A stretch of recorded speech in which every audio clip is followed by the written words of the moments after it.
Hello, this is Katie with Homeschool Chat, and today we are going to talk about how to incorrectly homeschool.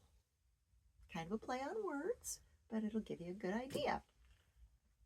So, the first thing, how to incorrectly homeschool would be to do nothing. So, here's what I'm talking about. If you do not expect your child to learn skills to get into college, or have financial skills like learning how to open up a bank account, how to deal with cash, and how to understand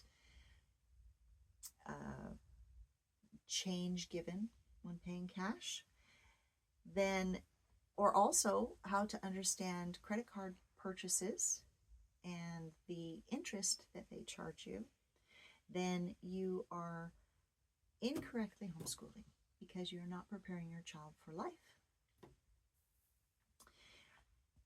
You can incorrectly homeschool by not checking on your child's progress. If you get your child a workbook, I'm just using this as an example. I know there's different ways to do different classes. But let's say you give your child a workbook and then you let your child finish the workbook without checking on him or her. You don't look at the workbook after. That is not good, because some children won't do the work. Some children will do the work partially, only the things that they want, and some children will get in the habit of skipping things. How to incorrectly homeschool? Do not homeschool without a plan. So in the beginning, if you are homeschooling, you most likely will start homeschooling without a plan because you have to. You don't know what to expect. You're inexperienced. You don't know what's out there. And you've just decided to homeschool, and here you are. So that's okay. That's okay. But you're going to go through a whole year of homeschooling. You need to have a plan.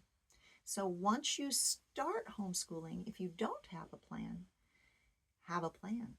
And if you decide that you want to homeschool for multiple years or for the whole child's school career, then you need to have a plan. You have a plan for each year, have a plan for each quarter, have a plan for each month, have a plan for each day.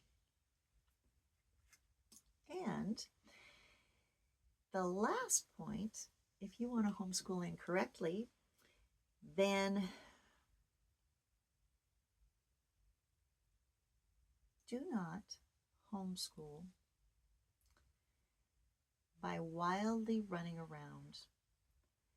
So if you have a co-op, or if you have classes that you take your homeschool children to, and especially if you have multiple homeschool children, you may find yourself as a teacher running from place to place, especially if they have extracurricular activities.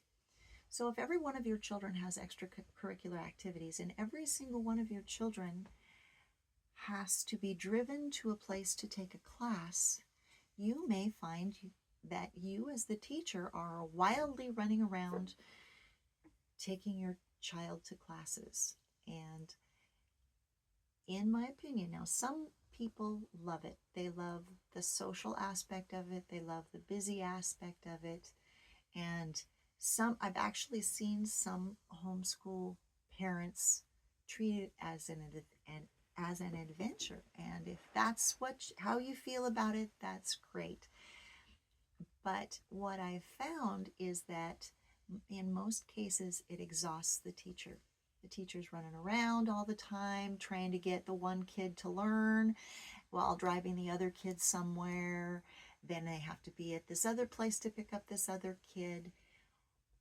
A little bit pre-planning and some different options, and you won't have to run around town wildly dropping your children off. So, well, that's about all I have for incorrectly homeschooling your kids. I hope it helped you, and I hope you have a blessed day.